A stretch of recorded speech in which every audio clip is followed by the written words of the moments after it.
fans, I'm out here in Copenhagen. I was last out here 4 years ago for the Velo City Conference, made some films. Met up with Mikael Colville-Andersen at that event. And he's going to take us on a personal tour to see some of the cool innovations that Copenhagen has come up with since I've last been here. Lots of stuff has happened since you were here last, so the Copenhagenize design company team, those of us that are in town on the summer holidays, we're going to take you around, show you all the cool stuff that the city of Copenhagen has been doing to really push the city into the next stage of bicycle friendliness.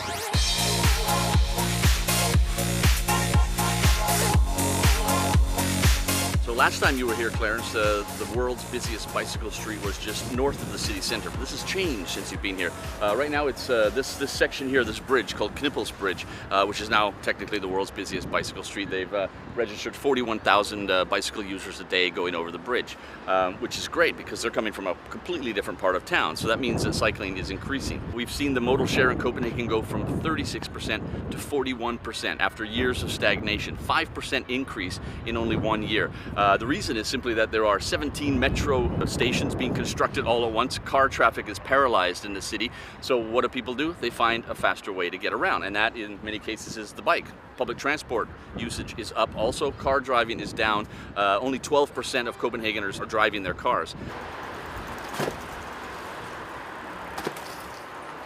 About 7 years ago, I suggested to the city of Copenhagen that they put garbage cans tilted towards the cyclists, because the existing ones we have are really, really hard to use. So I'm really happy that this is their design. They designed this, but you see these all over the city now.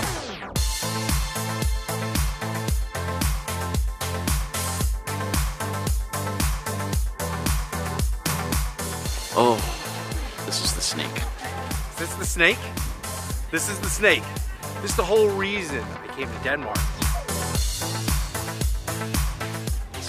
Cykelslang in Danish. It's the same word in Danish as bicycle tube, as bicycle snake. So in English it's just become the bicycle snake. But man, this opened 1 month ago and it is absolutely fantastic. Everybody in Copenhagen, no matter how jaded they are, they're excited about the snake. It's classic Danish design. It has a functional and practical value. So the city of Copenhagen, they had a missing link. People came over the harbor on the White Bridge, and then they hit some stairs to get up to the railway bridge over the railway, or they have to go around this shopping center. So the city put out a tender saying, listen, we need a solution for this, and here's the budget. One company showed up and they said, this is our idea, but it cost 4 times the amount. It was basically the most fantastic idea on the table, and the city found the extra money. So this cost about 30 million Danish kroner, $6 million, and they found the extra money to create this fantastic, iconic, but incredibly important logistical mobility link. And everybody in Copenhagen is really excited about it. I love it. I feel like we're kind of like floating in the air. So yeah, I love it. I didn't think I was gonna like it, but it's perfect. I think it's a real urban experience. Like you turn, and finally you discover all the harbor and the other bridge. It's like magical. I like the Snake Bridge because it reminds me of Snake Plissken, Escape from New York, and you're escaping from your daily troubles when you ride over it. I will explain to you what is a green wave. This concept is about prioritizing the cyclists over the car drivers, especially the commuters from the suburbs to the city center to work, and they cycle every day a lot. So they don't want to stop all the time to the traffic light. So that's why the municipality have created the green wave, because when you cycle at 20 kilometers per hour, you will catch all the green lights. So you can see these green LED lights. It means that if you see them, you will catch the green light if you cycle at 20 kilometers per hour. But if you don't cycle at 20 kilometers per hour anymore and you see the green light disappearing, it means yes, you have to speed up a little bit to catch the green light at the end. So what you see here is a super simple detail that the city of Copenhagen developed last year.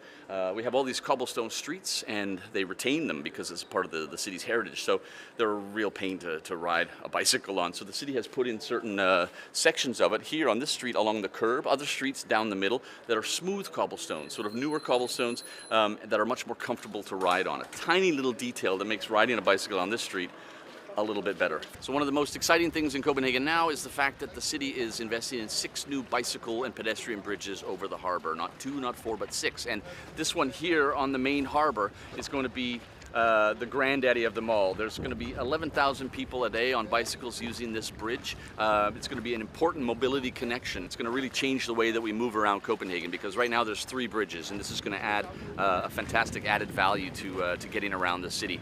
Farther down the harbor here, there's going to be 3 small bridges. So this is 4 of them right here. It's going to connect all these small islands, because at the moment we have to do a big detour to get to the island.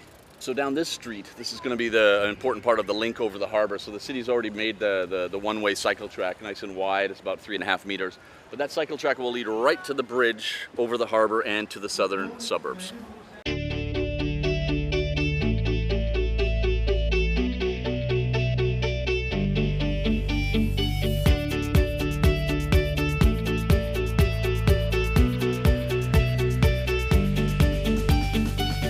Okay, if you think you have the best bicycling city, then here's the litmus test.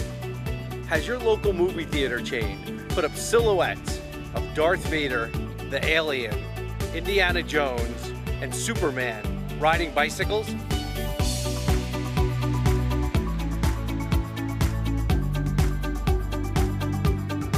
So the small boat over there, it's really typical from Copenhagen. It's homemade, it's just a piece of wood, and people put some chair on it, and they bring beer. Since the harbor development has been going on for about 10-15 years, you really see like more and more every year, more and more people using the water, which it's been a bit of a slow start. I don't know why, but now you see a lot of stuff. You got the picnic boat, you got like some bizarre hybrid of a Viking ship and a gondola there, and a lot of kayaking. It's just really exploding the way that people are using the harbor.